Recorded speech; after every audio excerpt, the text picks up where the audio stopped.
Yes, మనిషి జీవితంలో business చేయొచ్చు కానీ జీవితమే బిజినెస్ అవ్వకూడదు.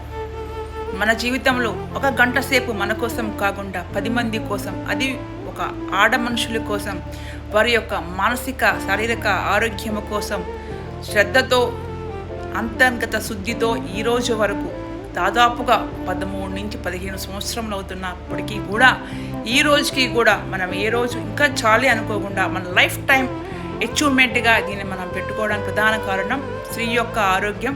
స్త్రీ బాగుంటే కుటుంబం బాగుంటుంది, కుటుంబం బాగుంటే సర్వస్వం ప్రపంచమే బాగుంటుంది అని నమ్మేవాళ్ళు మొదటి దాన్ని నేను. మై దాదా గురు రామ్లాల్ భగవాన్ బ్లెస్సింగ్స్తో సేవ అనేది ఆయన యొక్క, నా గురువు యొక్క ఆర్డర్స్.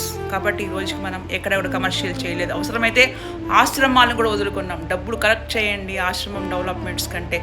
ఆశ్రమం డెవలప్మెంట్ అంటే ప్రభుజీ యొక్క సేవ అందరికీ వెళ్ళాలి అని నమ్మే దానిలో మొట్టమొదటి దాన్ని నేనే.